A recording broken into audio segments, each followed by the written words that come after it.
હવે આપણે આજે એક નાનો મુદ્દો જોવા જઈ રહ્યા છીએ જેનું નામ છે પેકિંગ ક્ષમતા અથવા એને ગુજરાતીમાં કહેવાય છે સંકુલન ક્ષમતા. બે નામ છે એના, સંકુલન ક્ષમતા અથવા પેકિંગ ક્ષમતા. તો આપણે લખીએ છીએ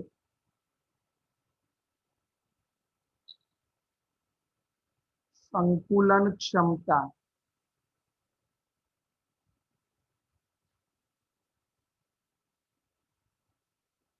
અથવા એનું બીજું નામ છે પેકિંગ ક્ષમતા, યાદ રાખજો. હવે એક ઘટક કણોનો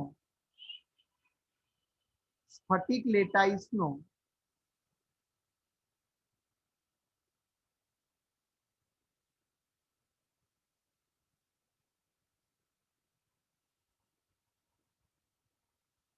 જેટલો ભાગ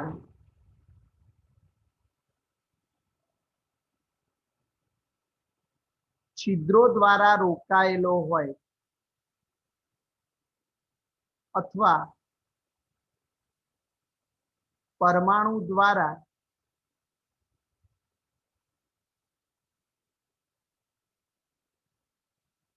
રોકાયેલ હોય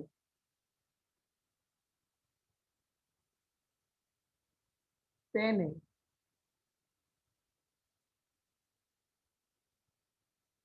સંકુલન ક્ષમતા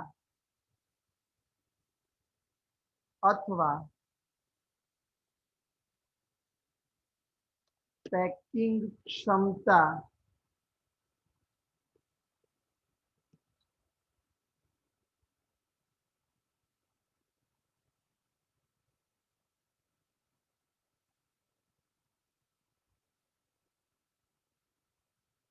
ફરીથી શું લેટિસ સ્ફટિક લેટાઈસનો જેટલો ભાગ અણુ પરમાણુ છિદ્રો સ્વરૂપે હોય ભરાયેલો હોય એને કહેવામાં આવે છે સંકુલન ક્ષમતા. બોલો, ખબર પડી ગઈ વ્યાખ્યા? અને બાકીનો ભાગ, हाँ सर। બાકીનો ભાગ જે વધ્યો એને અવકાશ કહેવાય છે.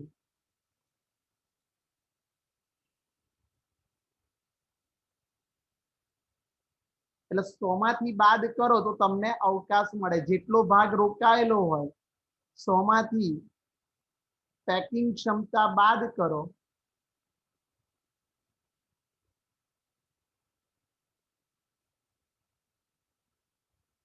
એટલે તમને મળે અવકાશ.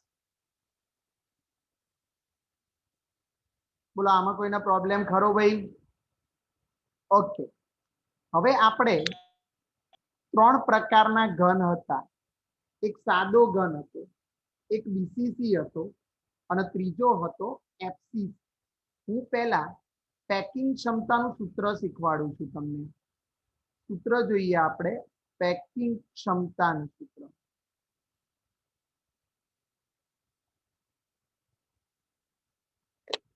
તો યાદ રાખો, પેકિંગ ક્ષમતાનું સૂત્ર એકમ કોષના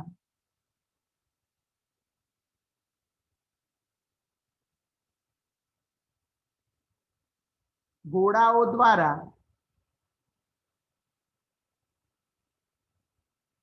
રોકાયેલું કદ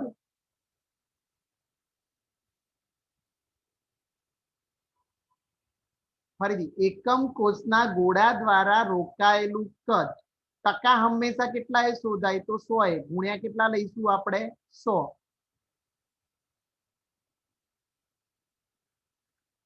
ભાગ્યા એકમ કોષનું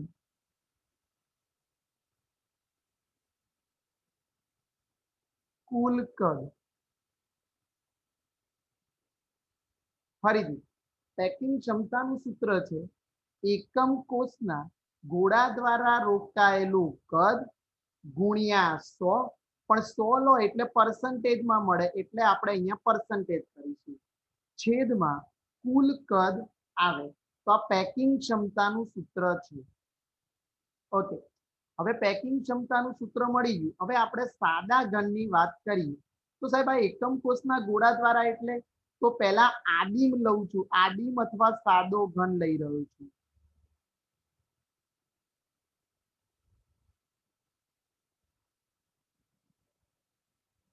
હવે સાદા ઘનમાં પરમાણુ કેટલા હોય મને કહેશો? આપણે ચલાવ્યું હતું. એક. સાદા ઘનમાં પરમાણુની સંખ્યા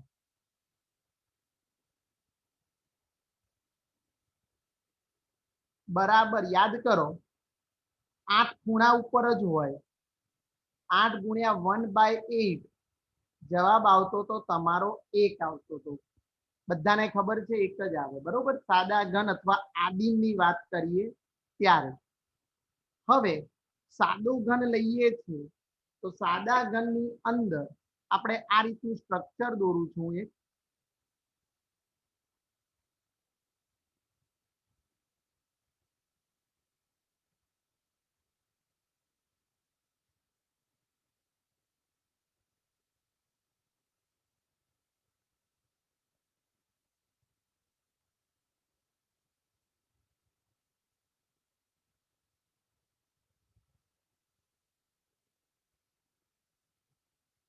ઓકે.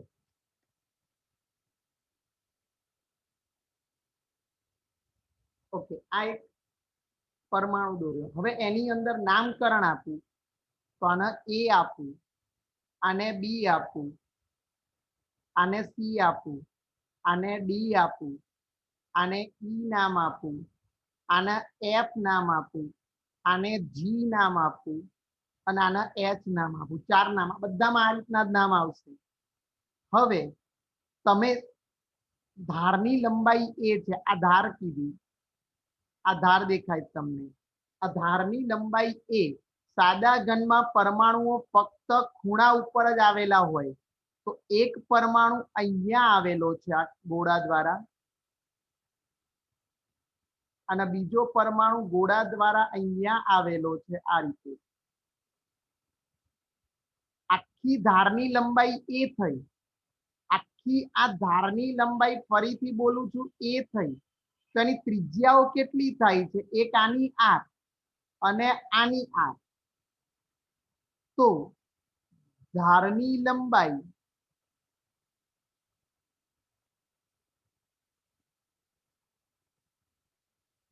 એ બરાબર શું થશે ભાઈ? યાદ કરો.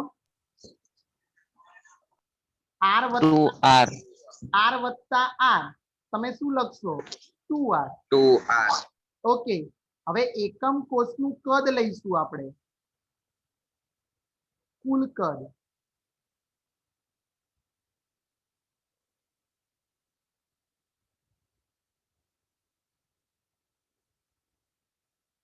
તો આઈ થિંક તમે જાણો છો એનો ઘન થાય.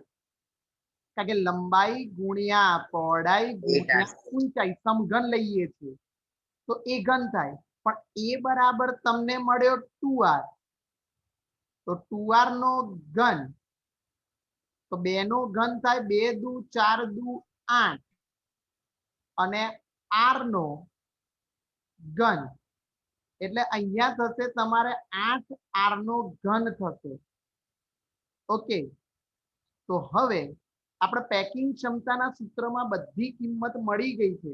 હવે એક પરમાણુનું એક ગોળા દ્વારા એક ગોળાનું કદ કેટલું થાય એ પણ આપણે જાણીએ છીએ.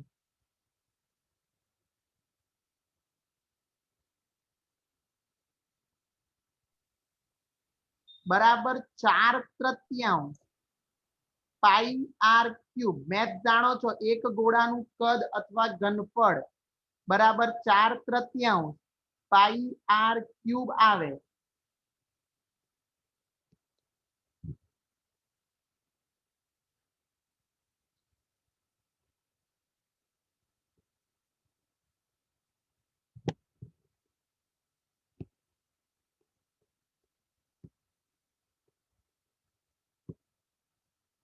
ચલો હવે તમને ખબર છે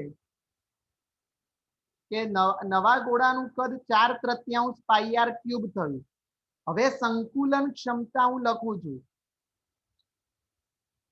તો શું લખાય? સંકુલન ક્ષમતા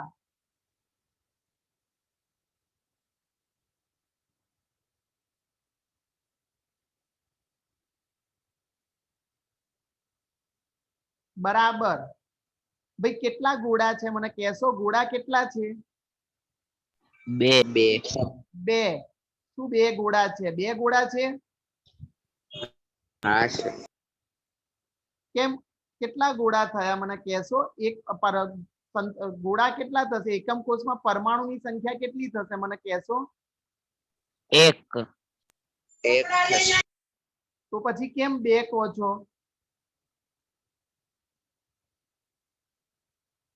તો એક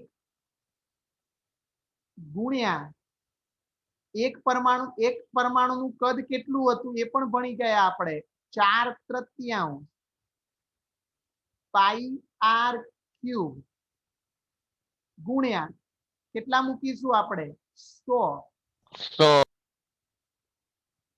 છેદની અંદર તમે જાણો 8r ક્યુબ. એક ક્યુબ એટલે 8r ક્યુબ થશે અને 100 છે એટલે ટકામાં લઈશું આપણે. બરાબર. ચલો 4 એકા 4. હવે તગડો નીચે આવે તો 4 એકા 4 લખીશું. પાઈ આર ક્યુબ એમના એમ લખીશું ગુણ્યા 100 લખીશું ભાગ્યા 8r ક્યુબ લખીશું અને અહીંયા ટકા લઈશું. છેદ ઉડાડીશું તો r ક્યુબ શું થઈ જશે? કટ. કેન્સલ. હા 4 દુ કેટલા આવશે? પણ નીચે 3 આવવાના ને પાછા હજુ રહી ગયા છે ને. હા સર હા તો 4 દુ 8 આવશે. તો નીચે ઉપર પાઈ વધ્યા, નીચે 3 દુ 6 વધ્યા એટલા આવશે પાઈ બાય 6 ગુણ્યા 100 અને પરસેન્ટેજ. હવે પાઈની વેલ્યુ કેટલી થાય તો બધા જાણો છો 3.14 ગુણ્યા 100 ભાગ્યા 6 અને પરસેન્ટેજ લઈશું. હવે કહેશો 3.14 ગુણ્યા 100 ભાગ્યા 6 નું સાદુરૂપ આપીએ 52.33 52.33 પણ નિયર ટુ બાય 52.36 આખી લઈએ તો 52.36%. પણ એ નિયર ટુ બાય 52.4% આવે. તો એનો મતલબ સાદા ઘનમાં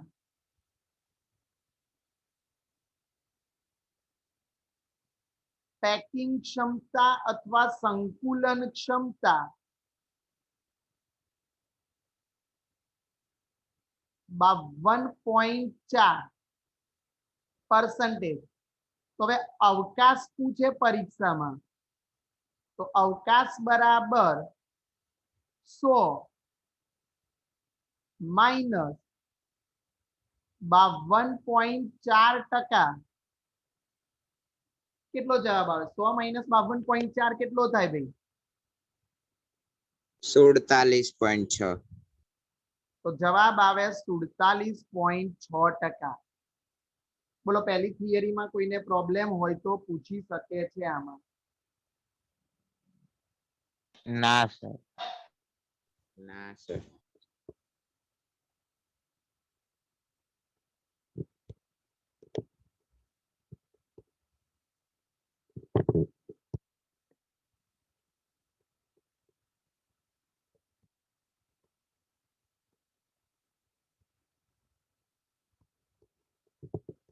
ચલો ઓકે.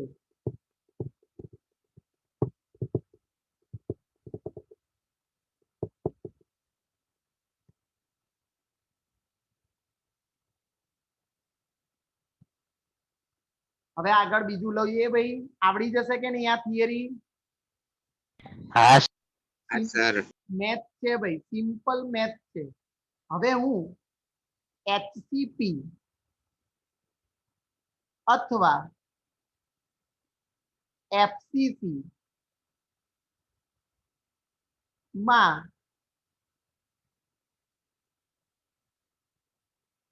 પેકિંગ ક્ષમતા જોઈ રહ્યો છું અથવા શીખવાડી રહ્યો છું. ચલો હવે એચસીપી ની અંદર પેકિંગ ક્ષમતા શીખવાડવી હોય તો સ્ટ્રક્ચર દોરી લઈએ આપણે પહેલા.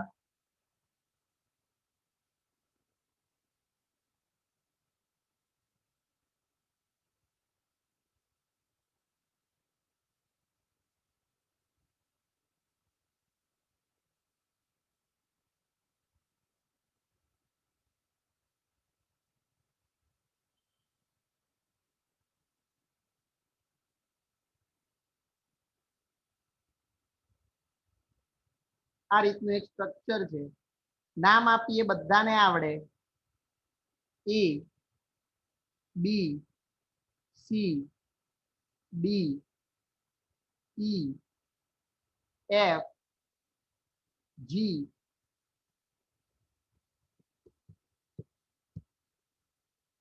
અને એચ. ચલો આટલે સુધી કોઈનો પ્રોબ્લેમ હોય તો બોલો. ઓકે, હવે એફસીસી ની વાત કરું. તમને બધાને ખબર છે કે એફસીસી ની વાત કરીએ તો પરમાણુઓ ક્યાં હોય?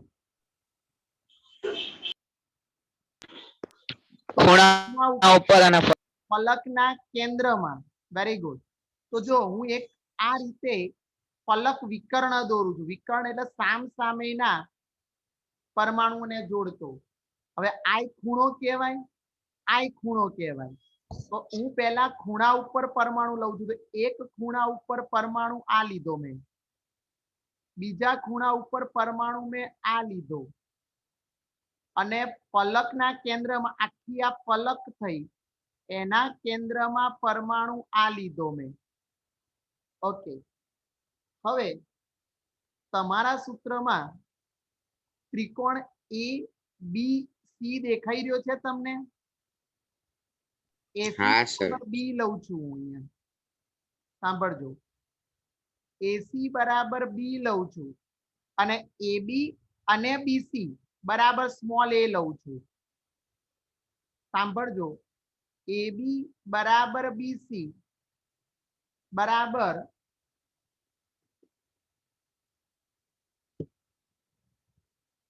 ઓકે, એ સ્મોલ એ લઈ લેજો કારણ કે ધારની લંબાઈ છે. જો એબી પણ ધારની લંબાઈ છે, બીસી પણ ધારની લંબાઈ છે ભાઈ. તો એબી અને બીસી બરાબર સ્મોલ એ લઈ લઉં છું. હવે સાંભળજો, હવે ત્રિકોણ એબીસી માં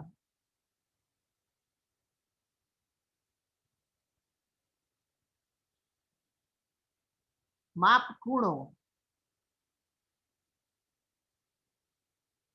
કયો ખૂણો કાટખૂણો લાગે તમને? તો બી બરાબર 90. બી બરાબર 90 આવે તો તમે સૂત્ર લખશો ભાઈ. કયું સૂત્ર લખશો? AB square plus BC square બરાબર AC નો નિયમ લખું ભાઈ અહીંયા. પાયથાગોરસ. હા સર. નિયમ પ્રમાણે આપણે આનો સૂત્ર બનાવીશું. બી 90 થાય તો બહુ ભણી ગયા. એસી સ્ક્વેર બરાબર એબી સ્ક્વેર પ્લસ બીસી નો સ્ક્વેર આવે. હવે એસી સ્ક્વેર બરાબર AB square plus BC square આવ્યો. હવે ધ્યાન રાખજો, હવે બી સ્ક્વેર બરાબર નો સ્ક્વેર બરાબર એબી બરાબર બીસી બરાબર એ છે એટલે એ નો સ્ક્વેર પ્લસ એ નો સ્ક્વેર બરાબર ધેટ ઇમ્પ્લાય. પણ તમે જુઓ અહીંયા બી આખો છે, બી એસી બી છે, પણ એ કેટલા આર થી બને છે? તો આ એક સ્મોલ આર, આ કેન્દ્ર છે, આનો આર, આનો આર, આનો આર. તો મને કહેશો એસી કેટલા આર થી બન્યો છે? જોજો, આર વત્તા આર વત્તા આર વત્તા આર. તો કેટલા આર થયા એસી બરાબર?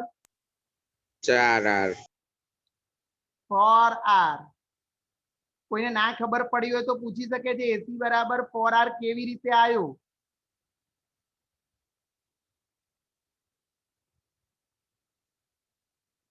કોઈને તકલીફ હોય તો પૂછી શકે છે એસી બરાબર 4r કઈ રીતે આવ્યું ભાઈ? ખબર પડે ગઈ છે. પડી ગઈ છે. તો એસી બરાબર બી હતા તો હું ધેટ ઇમ્પ્લાય બી એટલે 4r નો સ્ક્વેર લખી શકું ભાઈ.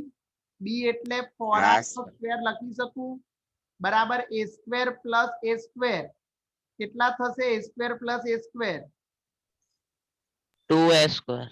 2a 2s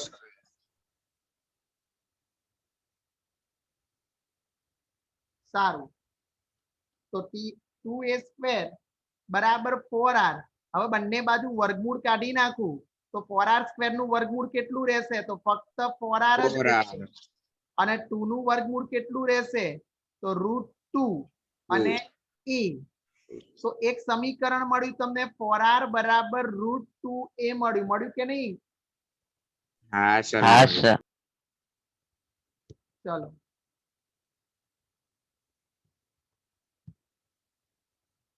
બધાને ખબર પડી ગઈ? હવે આટલી ખબર પડી ગઈ ભાઈ? હા સર. આગળનામાં હવે એ બરાબર તમે જોઈ શકો છો અહીંયા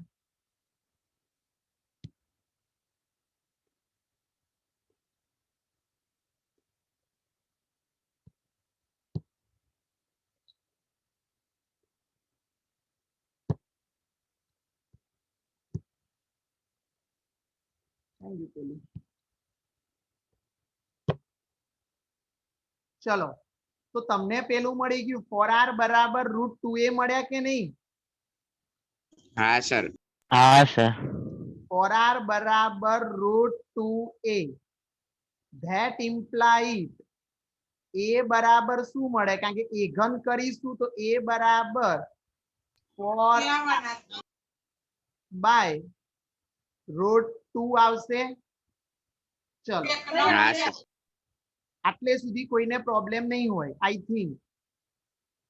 ના સર નથી. ના સર. જો 4r બરાબર √2a છે એટલે એ મળી ગયું તમને r r r. હવે તમારું પરમાણુની સંખ્યા કેટલી આમાં? તો પરમાણુની સંખ્યા હવે સાંભળજો એફસીસી અથવા એચસીપી એકમ કોષમાં પરમાણુની સંખ્યા 4. 4.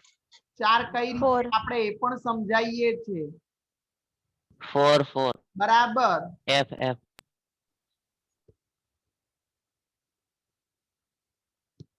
ખૂણા ઉપર હોય એટલે 8 ગુણ્યા 1 અષ્ટમાંશ વત્તા ફલક ઉપર ફલક 6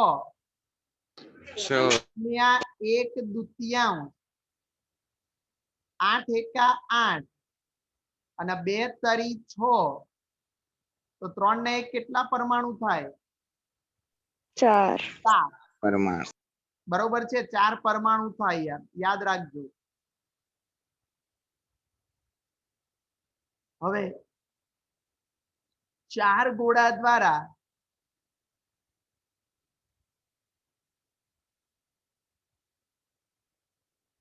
રોકાયેલું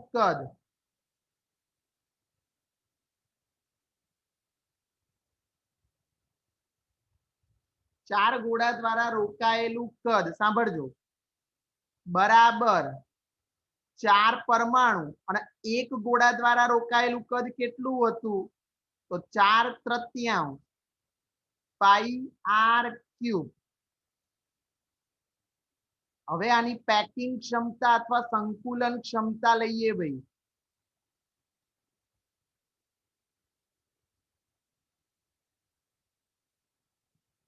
પેકિંગ ક્ષમતા આની લઈએ સાંભળજો. તો પેકિંગ ક્ષમતાનું સૂત્ર તમને ખબર 4 ગોળા દ્વારા રોકાયેલું કદ 4 ગુણ્યા 4/3 પાઈ r ક્યુબ ગુણ્યા ટકા 100 માં છેદમાં આ ટકા લખ્યા અને a નો ઘન. હવે મને કહેશો a નો ઘન કેટલો થાય? એ હતા તમારી જોડે કેટલા છે ભાઈ? એ તમે જુઓ, એ દેખાય છે ક્યાંય? આ રહ્યા. 4r by root 2. હા. તો a બરાબર 4r by root 2. એનો શું થશે? ક્યુબ. That implies ભાઈ ચોકું ચોકું 16 થશે. છેદમાં તગડો આવશે. ધ્યાન રાખજો, આખું સાદુરૂપ થોડું કોમ્પ્લિકેટેડ થશે. પાઈ આર ક્યુબ અને નીચે છેદનો છેદ ઉપર જશે તો રૂટ 2 નો ઘન કેટલો થાય ભાઈ? 2 root 2. 2 રૂટ 2. અને 4 નો ઘન કેટલો થાય? 64. 16 ચોક 64. આર નો ક્યુબ ગુણ્યા 100 અને એના ટકા આવશે. ધેટ ઇમ્પ્લાય ભાઈ 16 ચોક 64 થશે કે નહીં? હા એટલે 16 ચોક 64 પણ પાછા 2 છે તો 2 દુ 4 થશે કે નહીં? હા સર. તો હવે ઉપર શું વધ્યું ભાઈ? આર ક્યુબ કટ થઈ જશે કે નહીં? એ પણ હા જશે. સર. તો ઉપર મને દેખાય છે ત્યાં સુધી રૂટ 2 વધ્યા, પાઈ વધ્યા, ગુણ્યા 100 વધ્યા અને નીચે 3 દુ છેદમાં 6 વધ્યા અને ટકા વધ્યા. હવે તમે જાણો છો રૂટ 2 ની વેલ્યુ કેટલી આવે? રૂટ 2 ની વેલ્યુ 1.41. ગુણ્યા પાઈ ની વેલ્યુ આવશે 3.14 ગુણ્યા 100 ભાગ્યા 6. 74.3. આનું સાદુરૂપ આપો તો કેટલું આવે છે ભાઈ? 74. 74% આવશે. તો હવે નવો એક શબ્દ આવ્યો,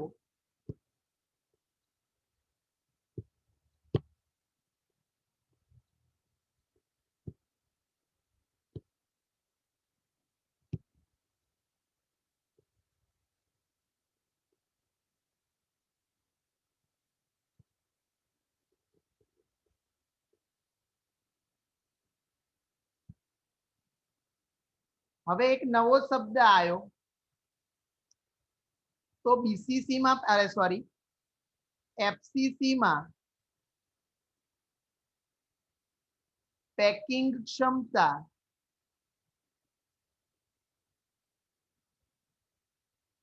તમારી કેટલી આવી?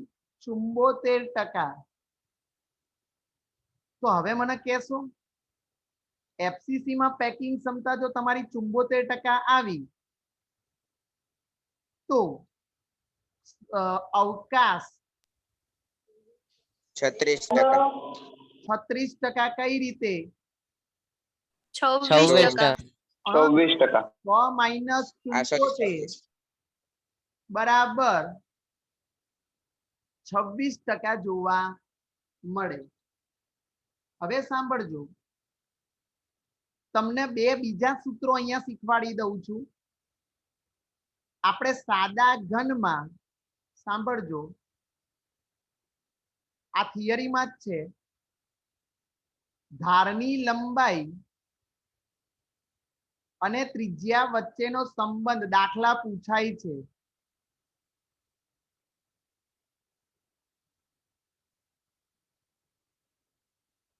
કયો મળ્યો? તો a બરાબર 2r મળ્યો બધાને. યાદ આવ્યું? ધારની લંબાઈ ને a અને ત્રિજ્યા ને r, તો a બરાબર 2r મળ્યો તો કે નહીં? 2r. હા સર. બસ હવે એફસીસી માં ધારની લંબાઈ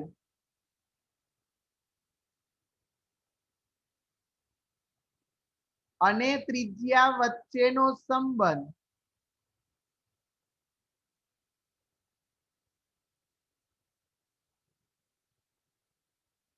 આવો કંઈક મળ્યો તો 4r બરાબર √2a.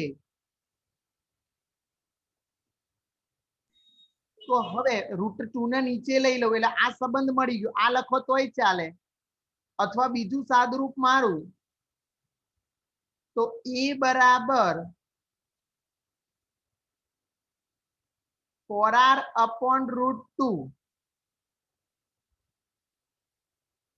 That implies ભાઈ 4 ને હું આ રીતે ના લખી શકું, 2 ગુણ્યા √2 ગુણ્યા √2 ના લખી શકું આ રીતે. હા સર. √2 2 અને 2 અને નીચે આ √2 અને r. ભાઈ √2 કેન્સલ થઈ જાય. હા સર. તો a બરાબર શું થઈ જાય? તો 2 √2 r. તો a ના બે સૂત્રો મળ્યા તમને. a બરાબર 2 √2r અથવા 4r બરાબર √2a. ચલો આટલે સુધી કોઈને પ્રોબ્લેમ હોય તો બોલો.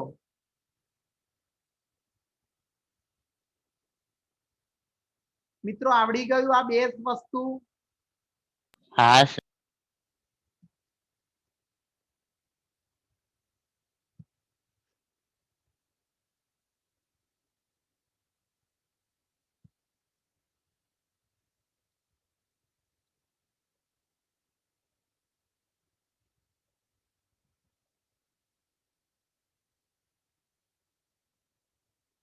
બે જ મિનિટ.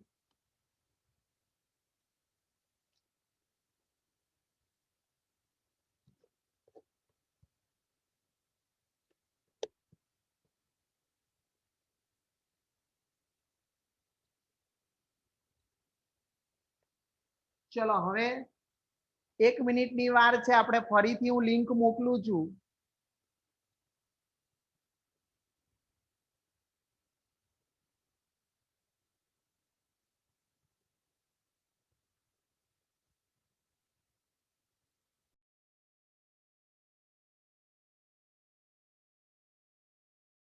દાખલા માટે ઘનતાનું સૂત્ર આવે છે. તો ઘનતા બરાબર સૂત્ર આવે છે, યાદ રાખજો, દળ ભાગ્યા કદ. પણ એવું લખાય કે એકમ કોષનું દળ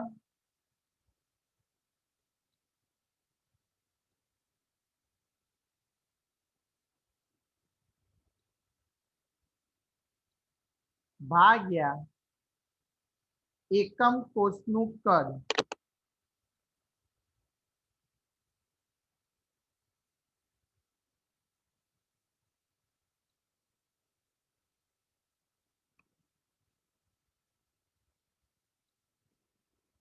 પણ જે એકમ કોષનું દળ છે એનું સૂત્ર શું લખવું? તો યાદ રાખજો, એકમ કોષનું દળનું સૂત્ર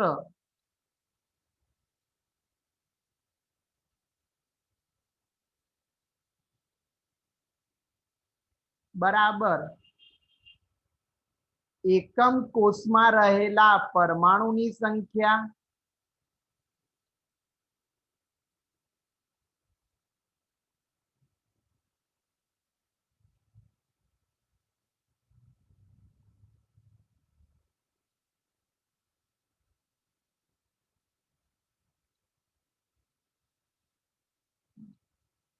ગુણ્યા એકમ કોષનું દળ. દરેક પરમાણુનું દળ, દરેક પરમાણુ અંદર જેટલા પણ પરમાણુ હોય એનું દળ થાય.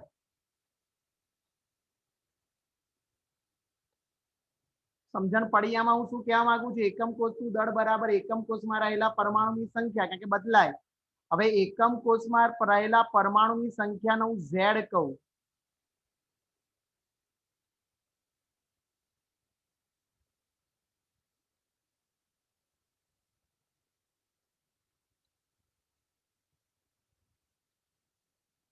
પરમાણુની સંખ્યાને ઝેડ કહું,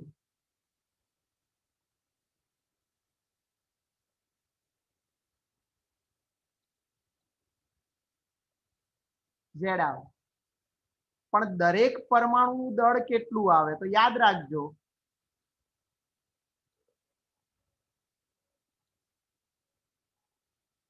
એનું સૂત્ર તમે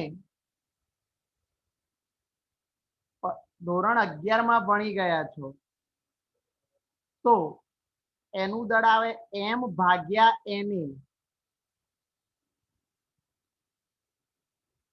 તો કેવી રીતે સાહેબ?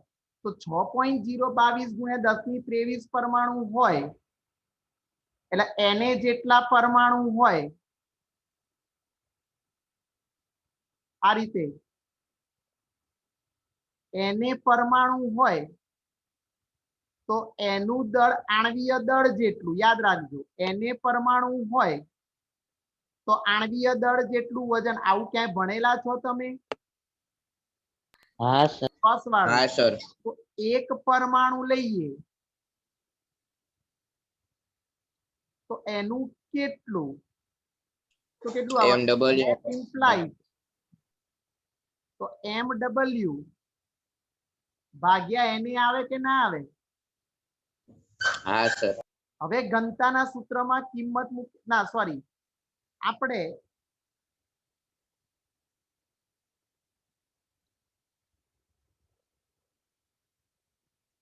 હવે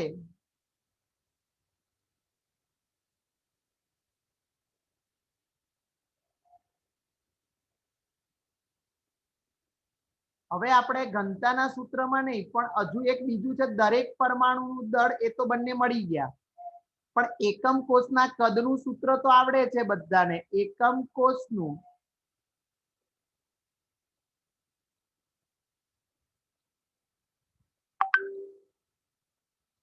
કદ બરાબર a નો ઘન આવે કે ના આવે? ઓકે, હમણાં જ શીખ્યા આપણે. ચલો હવે ઘનતાના સૂત્રમાં બધી વેલ્યુ મૂકી દઈએ. તો ઘનતા બરાબર શું થાય? તો એકમ કોષનું દળ એના બરાબર એકમ કોષમાં રહેલા પરમાણુની સંખ્યા ગુણ્યા દરેક પરમાણુનું દળ. તો એનું સૂત્ર થશે એકમ કોષમાં રહેલા પરમાણુની સંખ્યા Z ગુણ્યા દરેક પરમાણુનું દળ આવ્યું તમારું MW ભાગ્યા Na. અને પાછું તમારું આવ્યું એકમ કોષનું કદ. આ એકમ કોષના કદ બરાબર તમે લખશો a નો ઘન. તો ઘનતાનું સૂત્ર મળી ગયું તમને. કયું સૂત્ર મળ્યું? ઘનતાનું. યાદ રાખો, બધાને યાદ રહેવું જોઈએ. ઘનતા D બરાબર Z ગુણ્યા MW ભાગ્યા a ઘન ગુણ્યા Na. સૂત્ર આવડે કે ના આવડે? Z ગુણ્યા MW ભાગ્યા a ઘન ગુણ્યા Na. હવે ચોપડીમાં એક સૂત્ર નથી આપ્યું, પણ હું એક સૂત્ર બીજું આના ઉપરથી બનાવું છું. યાદ રાખજો, દાખલા પૂછાય છે એના ત્યારે સ્ટુડન્ટ ભૂલી જાય છે. તો સૂત્ર છે એકમ કોષોની સંખ્યા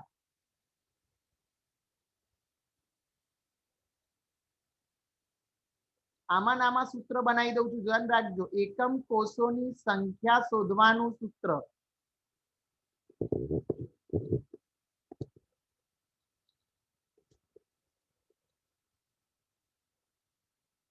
બરાબર શું થાય? તો આનું ઊંધું કરી નાખવાનું, એ ઘન કરી નાખવાનું. આનું ઊંધું થાય તો એ ઘન ગુણ્યા Na ભાગ્યા Z ગુણ્યા MW. પણ એ ઘન ની જગ્યાએ W મૂકી દેવાનું, કારણ કે એમાં એ ઘન એટલે સૂત્ર થાય W ગુણ્યા Na ભાગ્યા Z ગુણ્યા MW. સૂત્ર ઊંધું થઈ ગયું અને એ ઘન ની બરાબર W મૂકી દેવાનું. તો એક બીજું સૂત્ર મળ્યું તમને, એકમ કોષોની સંખ્યા બરાબર Z ગુણ્યા W ગુણ્યા Na ભાગ્યા ઝેડ ગુણ્યા એમ ડબલ્યુ. બોલો આટલું આવડે કે ના આવડે બધાને? હા સર. હા સર.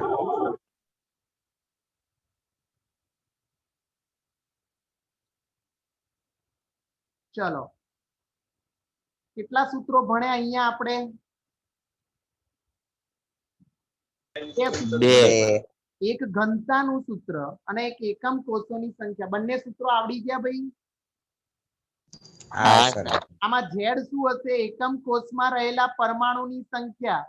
એમ ડબલ્યુ એટલે આણ્વીય દળ. એ એટલે ધારની લંબાઈ. લખું ભાઈ આ બધું? ચલો એ બરાબર